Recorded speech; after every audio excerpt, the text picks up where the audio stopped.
Good afternoon, everyone. Hello and welcome to the second annual Wild Wisconsin Winter Web Conference. Whether you're just joining in or have listened to some sessions this morning or even yesterday, we're glad you're here. I have to say, if this is like your eighth session and you're tired of me giving this spiel, I apologize, but I'm kind of treating it like an airline. You never know when you have a first-time flyer or a first-time conference listener. So thank you for bearing with me for the pre-shows and all the announcements. So my name is Jamie Machik. I'm with the Nicolay Library System in Green Bay, Wisconsin. So our system, along with 13 others in Wisconsin, are bringing you this conference virtual, and we do hope you enjoy it. And I have to say I've had a lot of support throughout the whole thing. It's not just me. It's not a one-woman thing. I have Jean with me, and Bradley's been tweeting, and Joy and Sarah. So it's been a awesome collaboration, and I'm very happy about it, and I'm sure you are too. So our next presentation, we're over now in Chattanooga, Tennessee. We were just in Connecticut, moving to Tennessee. We have Nate Hill, the Assistant Director of the Chattanooga Public Library, with his colleague Justin Hoenke, who is the head of Teen Services, and they're going to talk about collaboration on their fourth and second floors of their library. So, gentlemen, whenever you are ready. All right. Hi, everybody. I'm Justin. What's up? I'm Nate. We're in Chattanooga, where it's sunny and warm, I think, right? No, it's totally it's not. cold. It's freezing cold. You almost think that we were in Wisconsin with you. It was like there were snowflakes last night. Really? Yeah, totally. Well, I'm from Maine, so it feels cold. I mean, it feels warm. Wait, what? Okay, we're moving on. So we're here to talk about emerging technologies, trends, and services, and how they operate between the fourth floor and the second floor. You probably heard a lot about the fourth floor and library journal. It's been getting a lot of press. I call it our community hacker beta space. Yeah. Nate, you do this I do. Well, I think that's accurate. I mean, the fourth floor of our public library was this like giant mess a year and a half ago. It was like from floor to ceiling, just storage of stuff. And when we came in here, we emptied that whole thing out, and yeah, it's an event space, it's a hacker space, it's a maker space. We do all kinds of crazy stuff up there, but we prototype things. Like we try out new services for the rest of the library. And the second floor is our new space, just started in April of last year for 0 to 18-year-olds. So adults go away, kids and teens come in. We've adopted a lot of the things that they've tried on the fourth floor and put them on the second floor just because it's worked and it's awesome. So, yeah, AKA, we are family, like the Sister song. I hope it was that tune. It is so good. And they're actually a really good band. And fun fact, I think Nile Rodgers from the band Chic wrote that song. Dude, you've lost me. Okay, Nate's just looking at me. Okay, awesome. That's awesome. So fourth floor is, it's not just about, so many people get caught up in 3D printers, vinyl cutters, all that stuff. We do have that kind of stuff. The first 3D printer we got was up on the fourth floor, a MakerBot 2, and then they got vinyl cutters, but this has slowly trickled to the second floor. We have our own 3D printer on the second floor. That's just for kids and teens to use. We have a vinyl cutter. We haven't pushed that out to the public yet, but we're working on it. And then we do things like low-tech things like a simple button maker. That was actually something we added last June. Wow. It took off. Like, we've made over 20,000 buttons in the past 9 months. That's according to the records I have of how many buttons we've ordered. And we do a lot of crafts because, you know, kids and teens love playing with Mod Podge and glue and stuff like that. And the Awesome Bear, which is something we're going to talk about, which is our funnest, littlest, tiniest new project. It's a plastic bear that tweets. So we'll talk about how that sort of grew out of the second floor, went up to the fourth floor, and came back down to the second floor. Yeah, it's one of the things that's really killer about the way that we're really transforming and redoing our library, all floors and all branches. But these learning paths that are starting to evolve for kids and for everybody between these spaces. So in some ways, we really spell it out, right? I mean, it's the fourth floor, it's the second floor, but we're really pretty free about the way things move back and forth. And to be clear, it's not like if a kid wanders onto the fourth floor, somebody says, "Get out of here! You got to be on the second floor." It's not at all like that. Gentlemen. Yes. If you guys could maybe get a little bit closer to the microphone. We're having a little bit trouble hearing both of you. And Nate, could you just explain a little bit more about the fourth floor project in case people haven't come across it or haven't read about it? Totally. So again, this library was actually like a really broken library. It was assessed by some consultants about 3 years ago as one of the worst messes that they've ever seen. And so a lot of us have actually kind of descended on this place from all over the country, but also a lot of great locals here as well have just invested all of our time in how can we transform this totally screwed up place into a vibrant library that's like just central to the community, that's just important and valued, right?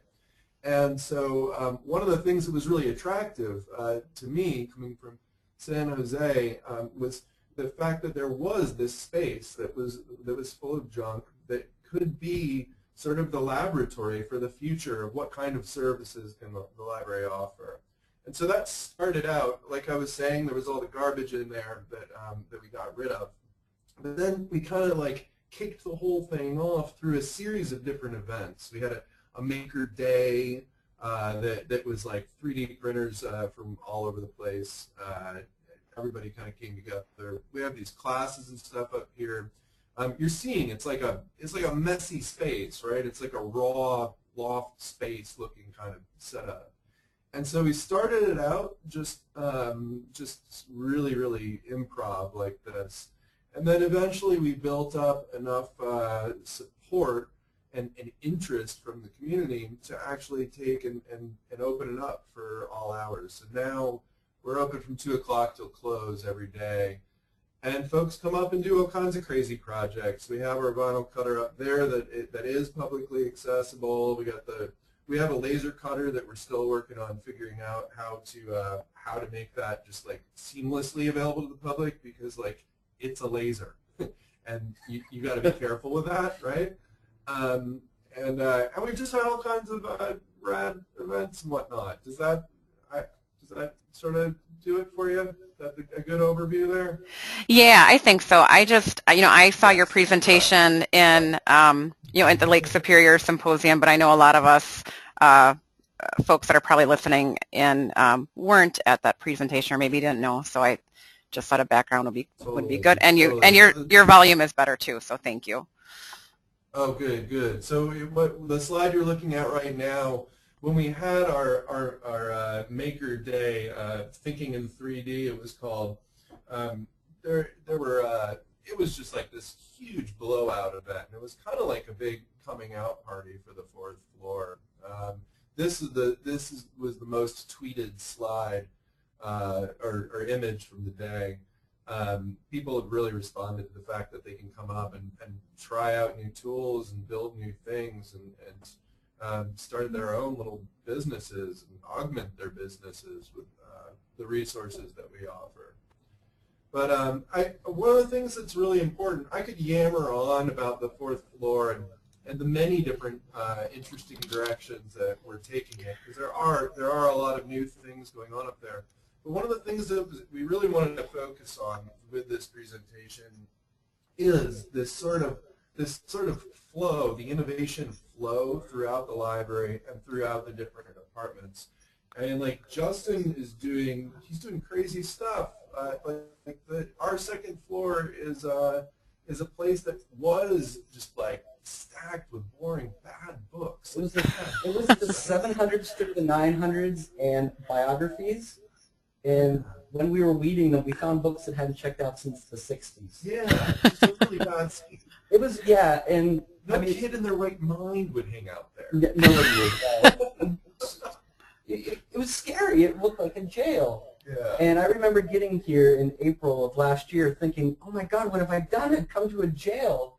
But really, you know, Nate sort of just gave me the keys to the place on the first day and was like, have fun. See what we're doing, take inspiration from that, do your own thing. We'll work together on this. It took me like maybe 2 months to realize, oh, I can do my thing without really much interference, you know? And that's key too. Yeah, that's totally key and something that our fearless leader, Corinne Hill, LJ Librarian of the Year, we're really proud of that. She, one of the things you'll hear her say is that like we're really all just trying to make a place to work at that we love and we think is fun and we're glad we're coming to work to help people every day. And I don't know, that's just sort of the culture here. Yeah, I mean, you hear no sometimes, but there's always a perfectly good reason for no. It's not just no for the sake of no. Yeah. And that's different for libraries. No's. I hate those no's. Yeah, that's why I'm here. Yeah. We don't do those no's. A question came in, how you fund the different tools that you're using, I'm assuming on the fourth floor. So there's a bit of a story there. I mean, one thing you got to understand is that we didn't just go and like dump a bunch of expensive equipment in there and say, here we go, this is it, grand opening. Instead, we're very carefully experiment with one thing at a time, sort of watch how it gets used, and then react to that. So, I mean, like some of this stuff, you know, buying a 3D printer for they were $2,200 then. I mean, you can get one for a whole lot less than that now. You know, that's not that big of an investment. And when you start to think of this stuff as really just an evolution of public computing, it makes a lot of sense to do that. So we bought little things, bits and pieces along the way. I wouldn't say that an enormous amount of money has been spent on any of this. I mean, that space is not crazy beautiful, right? Like, so that's really been the approach with that. And then we've been fortunate in that as we demonstrate success, it makes it possible for us to approach local foundations to help with other things. We've got a really awesome thing that we're working on right now. We got an innovation fund from a local foundation that just was excited to see the library coming back to life, and we're able to use that money to do some open hardware projects. A few of us, along with the university library, are going out to Spark Fun Electronics in Colorado in February, where we're all going to work on open source hardware projects to improve library services and the library building. So we're psyched about that. So like money comes in little different ways, but we're all about sort of like hacking it and doing as much as we can with very little as well. I was going to say, when I got here, the fourth floor was a big open space, 14,000 square feet, right? So it turns out that I've been telling everybody 14,000 square feet for all this time, and it's like 12,000 square feet. Yeah. So whatever it is on the fourth floor. Yeah. To me, like when I walked up there for the first time, it was a big empty space with people co-working and a 3D printer. Yeah. And it wasn't like super impressive, but it got the ball rolling. It wasn't like you're going to keep the 3D printer behind a door for 2 years and figure it out. You figured it out, you showed it to the public, and then they responded. With like the foundation money and stuff. They were happy about that. And wouldn't you say that both the second floor and the fourth floor, if you visit them on the wrong day when there isn't something going on, you kind of just walk in and you're like, what is this place, right? Oh, yeah, totally. You know, that's why Meg's sign that says you're in the right place is so genius. I'll go back to that. Do you have an image of that? Yeah, I think that's back here. There you go. Yeah, totally fantastic, because it's very disorienting to walk into the library and be like, and just see this like huge empty spot. But it's the same thing on the second floor as you've sort of gotten it ready for the next design phase, right? Yeah. When I look at like, you know, the dev stuff or like the hour of code, like the place gets jammed out. Yeah. You know? Yeah, it's made for big groups. Totally. Yeah. I'm going to move on to the next slide. Engage 3D is an important partner to talk about. Engage 3D is a local nonprofit based around technology education. There's 3 awesome people: Bill Brock, Lindsay Cleary, I can never get Cleary. Sorry, Lindsay, and James McNutt. So when I got here to Chattanooga, I wandered up to the 4th floor and I met James, who was just hanging out at the time. Engage 3D people would come in and out. They do their work in the library, and slowly but surely, actually like within 2 weeks of me being here, everybody was talking about, we need to do a summer code camp. We need to do it for teenagers. How do we pull this together by June? So we started talking with Engage 3D from the 2nd floor, and we pulled this off. We pulled off a code camp called DevDev, Summer of Code. This is one of the slides here. We had 50 teenagers come into the library for 4 weeks, every Monday, Wednesday, Friday, and we taught them HTML, CSS, Python, and robotics. And it was hugely successful. I cannot tell you, I've done many library programs in my career, and I'm always scared of these library programs that you say they're 4 weeks long, because your enrollment might be at 50, but by the end you're at like 10. We had 50 kids start and complete the program, which was really awesome. I was very proud of that. Was there a cost? Never happened actually without the. Oh, yes. Sorry, was there a cost for that at all, Justin? For the kids? Yeah. No, it was free for the kids. Awesome. So this was considered a pilot program for Engage 3D, who were funded again by a local foundation to do this. The costs were largely because this was the first time it was the Chromebooks that every kid was going to use. We bought 55 Chromebooks, and they're about $250 a pop, I think. That was the big cost. And so Engage 3D is really working on figuring out how to make their micro-organization sustainable now, so that more of these things can happen. They can happen at other institutions as well. We really take that concept of the library as platform very seriously, and think of working with our partners as like a component of that, right? So we can provide a lot of basic core services, and but many more things happen as like modules and plugins by working with Engage 3D, or the Collab is our local startup accelerator, or the AIGA, which is like the professional associate for design. So anyways, I'm rambling on. It's you, Joe. Yeah, where was I going with this? Engage 3D, like, sort of they were beta tested on the 4th floor as like these workers in residence. And James, who still works for Engage 3D, eventually became one of our employees as well. Right? Well, we sort of snagged him. We've actually done that with a few people. James, this guy, he was actually just hanging out so much on the 4th floor that we started to feel bad that we weren't paying him. So we gave him a part-time position, and he delivers a lot of direct public service. So he actually served as the first, the prototype for a new staff position that we never really named it. We just started calling them smart people. Their job description is largely lifted from the Apple Genius Bar job description.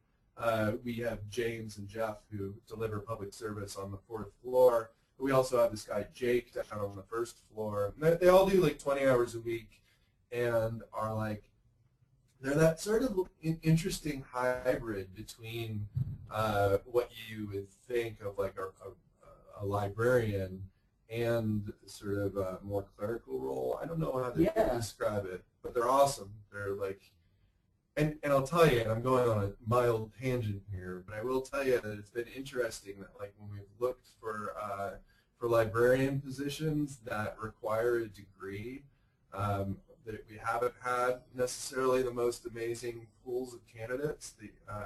But when we just put out a call for a 20-hour-a-week smart person around town, I end up with folks who are like, trying to figure out how to get to MIT, and they think that like working with us at the library is going to help get them there. I've got a guy who works on supercomputers delivering direct public service on the first floor. It's a really weird time in our profession. It's scary that it's hard to find degreed librarians that have the skills that I'm looking to hire people for. And Nick keeps bringing up how all these different people, like we have a few on the 4th floor, the 2nd floor, and Jake, who's one of our smart people, works on the 1st floor. There's no real sense of like, oh, you work on the 1st floor, you stay on the 1st floor. We all mix and match and float around, and I think that that's key to making this work. Well, Because we share ideas. Right? We have to all kind of like each other and stuff. Yeah, too, right? we all do. You have to like each other. And I got a lot of that from the 4th floor. When I got here, I just had this big empty sort of open 2nd floor, and I didn't really have anywhere to go. So the 4th floor became my office. I saw how they worked together and how they would sit around. They'd be all doing their separate projects. And, when somebody would come to a roadblock, they'd talk about it as a team together, just sitting around their table. And as we moved the 2nd floor together, as we're putting the 2nd floor together, we're really into that public workspace idea where our desks are out in public. Everybody's working together. Everybody's sharing ideas. We have an awesome person now. Her name's Megan Emery. She's a tween teen programming goddess. She's rad. She's awesome. And we seriously have 2 tables pushed together where we hang out and swap ideas all day and help people out. It's true. So one thing, just to bring some of this home to y'all, because I think this happens a lot of the time when I'm presenting about the 4th floor. People are like, well, it's great that you have that space, and it's great you're set up that way so you can do that. I can't do this at home. Like, how could I ever do any of this at home? And I would really encourage you, if you're thinking that way right now, to rather than focus on like the enormity of the space or like the unusual amount of freedom that we have that we're talking about here, start looking at like, what you can do if there is any area in your library, whether it's back of house or front of house, how you can just take and create like a fun zone there, like your prototyping zone, the place where you're going to try out. It's like your tinker spot, right? There's always ways to do this. There are always ways. Like, I guarantee that you don't have buildings that are just completely packed with books that are all circulating so well that there's no way that you can like lose some bookshelves and have some more like active learning activities going on. And who knows, maybe you're all already doing this and like, what am I talking about, right? So, I don't know. I know that Nate, the folks in Madison, because this is Wisconsin, they're doing all kinds of cool stuff. Yeah. Nate, was your library board and on board with this, so to speak, as well, or were they kind of like, books, no books, blah blah blah? I'm glad you brought up about how other libraries, maybe not as big as yours, could do something similar. Because I think you're in a different situation, or not all libraries have that much space. So I'm glad you brought that up. So what was the the board and maybe the higher ups reaction? So the board is on board, so to speak, right? And that's part of the special story of this place, right? Again, that the library was so broken. The former mayor reached out to consultants to figure out what they should do with this incredibly broken situation.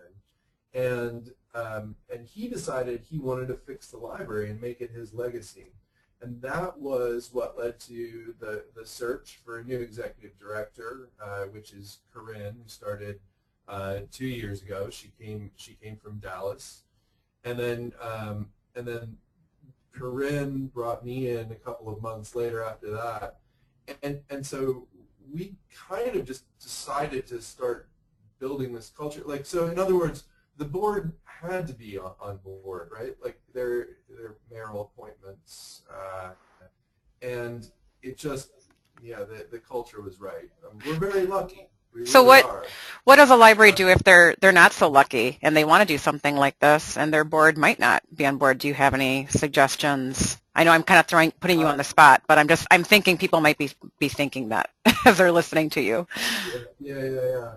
So there, there's different like layers in the hierarchy to deal with different elements of the problem, right? When you're talking about about moving the board so that they are into what's going on, that's really the executive director's job, is to help them understand where the library needs to be going, right? And so that's like a communication that has to happen at the director level.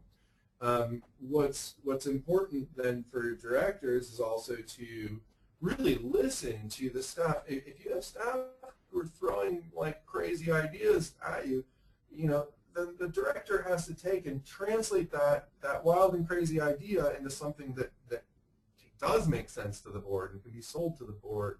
But again, every library is really, really different in governance and in how these things work. So there is no magic bullet for any of it. But another one of the important things that has been implemented here and can help other libraries do some similar things is doing everything you can to flatten the organization and like lose all of the hierarchy, right? And empower people to make decisions. That's just so important. So like people who are on this webinar at the director level, like, I would say like trust your staff, right? And they do. I don't know. I can't tell you how important that is. I've come from libraries that there wasn't trust, and I had all these great ideas, and they just got smushed. And then here, I'm doing everything I want to do, and you're supportive, and I appreciate that. I'm totally down with you having some bad ideas too. I cannot tell you how many bad ideas. Okay. I have a lot of bad ideas. I'm learning at this. I'm 33. This is like the first really, really big library I've been at. So I'm going to mess up. I'm not going to understand how everything goes here in Chattanooga. Where I come from, it's very different than Chattanooga. This is the South. This is different. Right. So, we're learning along the way. And if I do something wrong, we talk about it. I don't get punished or anything. That's really important. Yeah. So, I hope that answers that question well. Are there any other questions kind of rolling in? Because one of the things that's really nice about this type of presentation is that we're able to, we really can, we can serve you. We can, we can work with us. We don't like talking from slides. We really don't. We want to converse with y'all. Yeah. I'm not seeing anything coming in at the moment, but those were just things I had thought of. So, but thank you for addressing that. How about we talk about the Awesome Bear? I think this is a kind of a cool story. So the Awesome Bear, I put these slides in backwards. Sorry about that. So that's the Awesome Bear. I think it used to hold cheese puffs or graham crackers. And seriously, when Nate talks about how there was a lot of stuff in this library, even on the second floor in like hidden closets, there was a lot of stuff hidden away in this place. There should be an inventory. But anyway, I found this bear. And it reminded me of my youth. I had this little like wish jar as a kid, and you write little things on a piece of paper, and you put them in, and oh, magical, the wish comes true. So it's like, that was a lot of fun. That always meant something to me. And I think when you can create something in a library that means something to somebody else, they'll have a positive memory in their head. I always remember a library I went to as a kid. They had bunnies running around this miniature city, and there was this one bunny that always hung out in the post office. And when I was a kid, I thought that bunny was really like delivering little bunny mail to all these other bunnies. And this library was such a like magical place to me. So the Awesome Bear is my attempt to make this little neat thing in the Chattanooga Public Library. Before, kids would just write things on scraps of paper, put them in, and nothing really happened. And then I started hand transcribing all of them onto Twitter, and that sort of sucks. You can't really do that all the time. And reading people's handwriting is another thing. So through some conversations with some people who work here, Meg Backus, who is just one of the smartest people I've ever met, and James McNutt, who comes from Engage 3D and now works here, they're like, you can make this bear tweet. Justin, you love Twitter. You do that a lot. I was like, totally, I'm in. How can we make this work? So Meg tells me of a thing called the Raspberry Pi, which is what you see on your screen now. Is that a microcomputer? It's just a little computer running Linux-based operating system. And it's $35. And So Meg tells me about that. I go, wow, that's kind of awesome. James goes, well, you know, we can like write a script of code that will collect anything people type into a keyboard, and then from there you can go tweet it. So that's when the thing hit, and we got this keyboard. It was up in storage on the 4th floor, I believe. So thank you. So much junk. So much junk, and those buttons are so big. So we hooked that up to the back of this thing. That yellow wire connects it to the internet. It's running a little bit of script, Python script that James actually wrote himself. He was on the 2nd floor talking to me about this, and he goes, hang on a second, I'll be right back. He runs up to the 4th floor, works for about a half an hour. He comes back down, and he's like, here, I wrote this mini program. And this mini program will collect all the text that the Awesome Bear will tweet. And then that was really it. I shared a picture before this session started. I walked into Nate's office to do this presentation with him, and on his whiteboard it says tweet, parentheses, reuse Python Twitter code from Awesome Bear. So you kind of got this neat thing now where the Awesome Bear starts on the 2nd floor, James takes it to the 4th floor, writes some code, brings it back down to the 2nd floor, puts it in action. Now all these people that come to the 2nd floor tweeting random things. Everybody tweets the word tacos. Non-stop. You should go through Maybe there's somebody who just like rogue comes in and maybe does tacos every time they're in. That's awesome.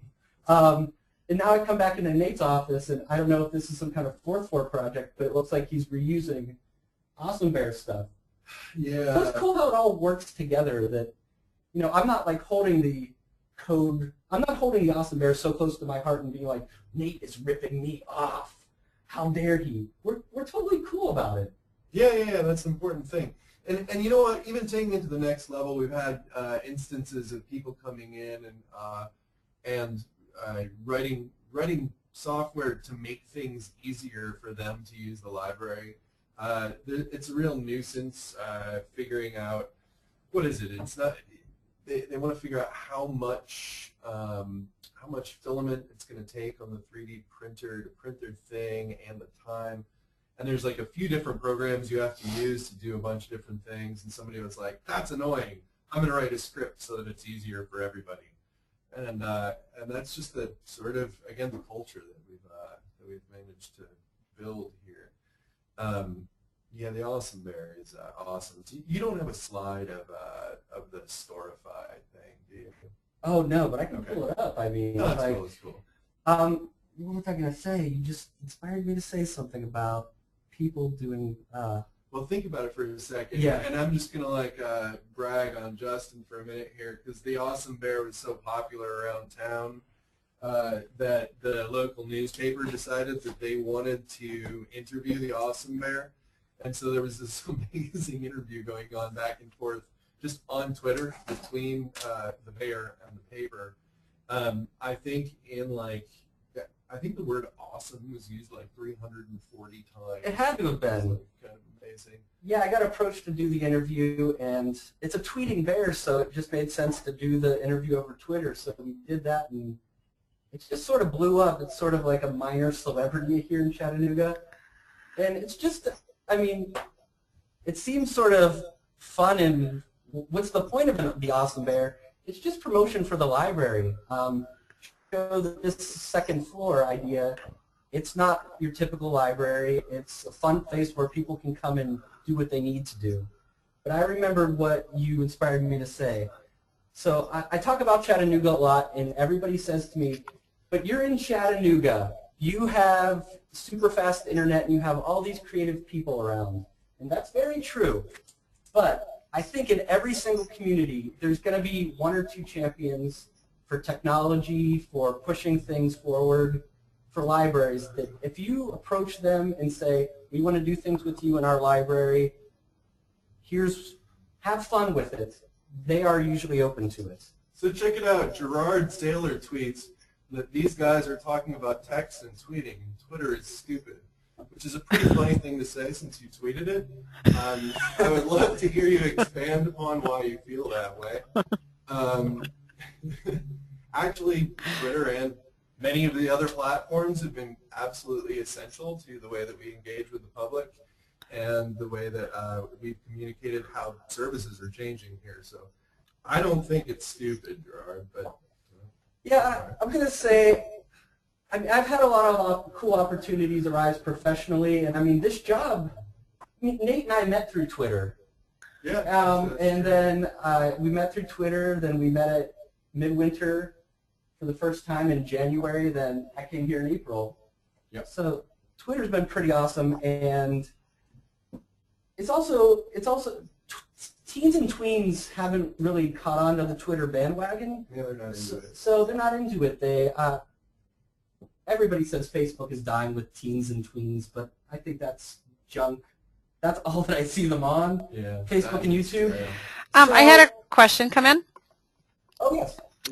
Kathy asked, do the tweets go right out? And have you had any problems with inappropriate ones? No. So the yeah, we thought about that. We're trying to do, like, we also have a photo booth, which is people can come into the second floor, go into the photo booth, take a picture, and then we share it through Instagram. We've set all these things up so that we're capturing what they're saying in the moment, and then it comes to us. Just, you know, it's basically we point our computer to a web address that has a text file. In that text file is everything anybody's ever inputted into the Awesome Bear. So we just go through that, look for the updates, and we will tweet.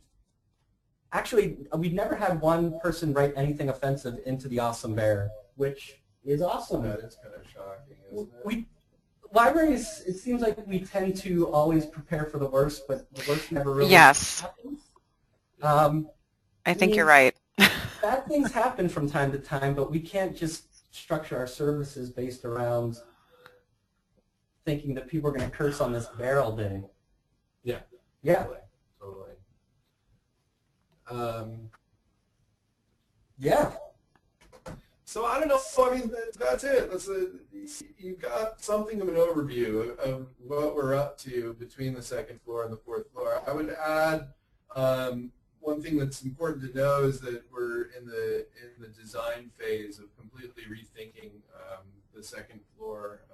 We've engaged architects, and we hope to in the next couple of years just like really make it a beautiful, shining space.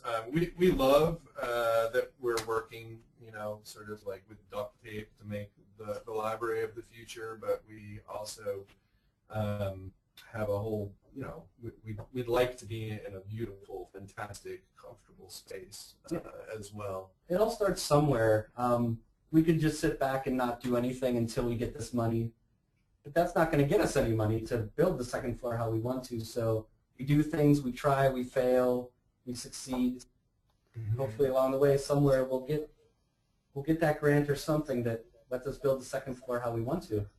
What are some of the failures you've had, or some of the things that maybe you thought would have went well or and didn't? Because we all have those things, and they happen. And like you said, I think we learn from them. So what things have you learned from this experience?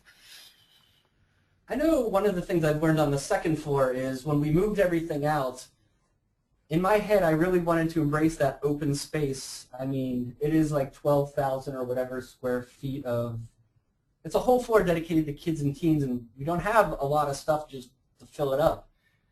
And I think looking back on that, knowing how people have reacted to see, like, when they walk up to the second floor, they see a lot of open space, and they've sort of turned that into like a negative thing that we've had to sort of backpedal and go, oh, wait, well, this is what we're doing. So I might have like made some design decisions about where to put bookshelves differently, but you know, we've learned and we're moving ahead. Yeah, we've certainly had all kinds of different failures on the fourth floor and across the library, but really we still are faced with so many challenges that we're just picking things off one at a time. So I mean, like, yeah, I think that I implemented rolling out a high quality photo scanner on the fourth floor poorly. I thought that it would see more traffic. The idea was to prototype the service up there and then move it into local history so that people would be able to come in and create their own archives of their own things. And I don't know, long story short, it wasn't used well, and it wasn't the best implementation. But that's okay. It's not a big deal. We've recovered from that major failure. The things that I end up like losing sleep over are things like the sound is terrible on the fourth floor, right? It's really awkward because of some of the echoes and stuff.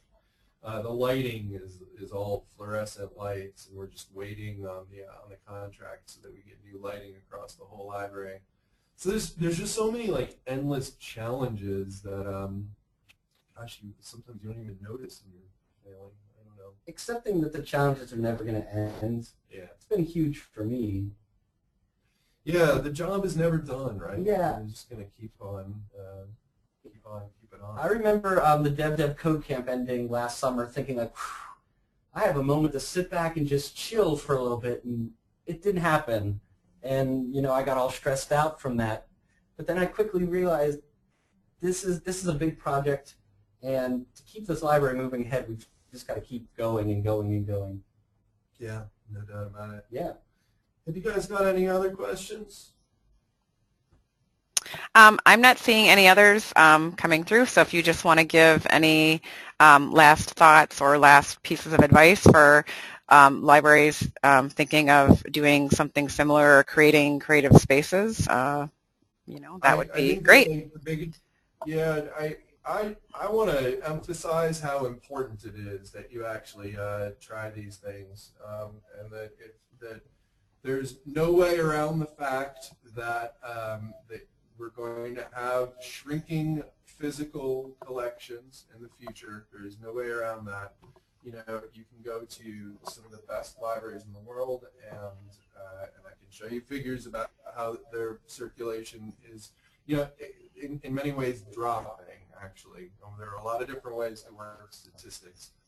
I think it's incredibly important that we keep these public spaces in our communities and think of them as learning spaces, and remember that reading is incredibly important and core to what we do, but it's also just one implementation of learning. It's only one way at it.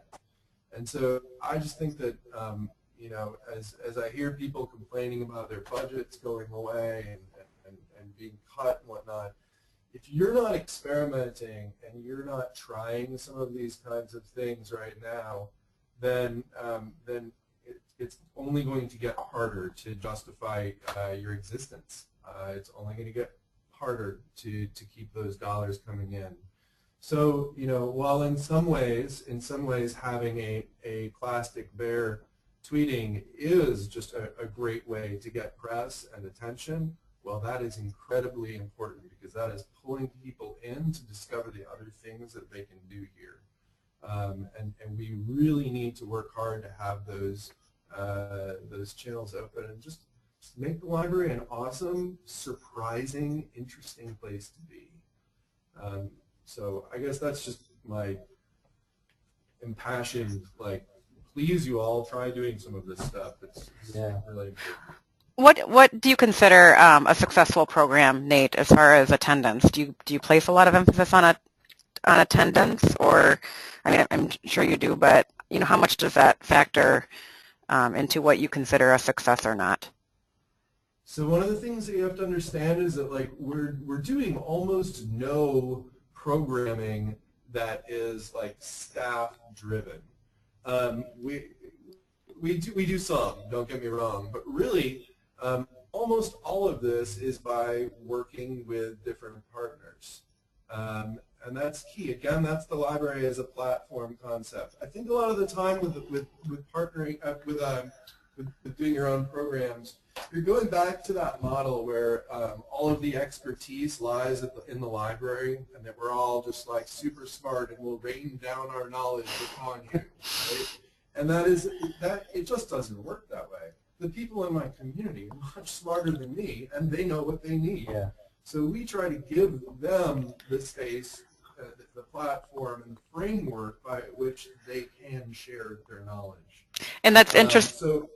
That's interesting. You say that. That's kind of been our theme, kind of throughout these sessions. That's come up a lot, is providing citizens with a platform and not necessarily directing patrons and telling them what to do. So, I think David Weinberger's Library is Platform article that was in LJ and sometime in the last year is one of the most important articles written in our field in the last decade. I think he gets it absolutely right.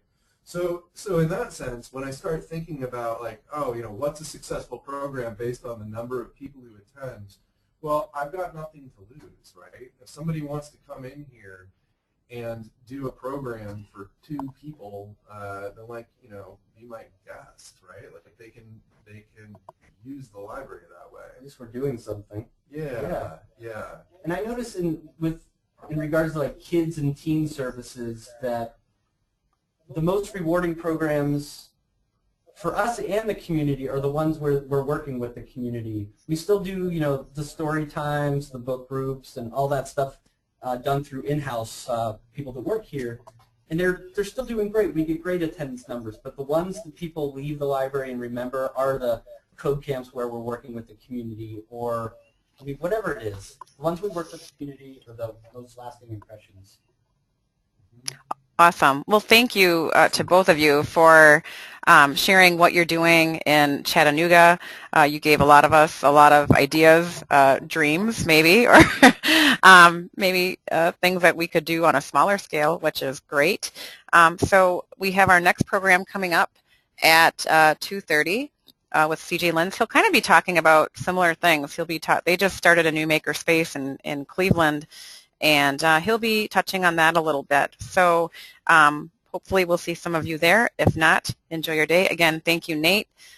Thank you, Justin. Thank you all for listening in. Good to talk to you. And we'll talk to you all soon. Goodbye. Bye.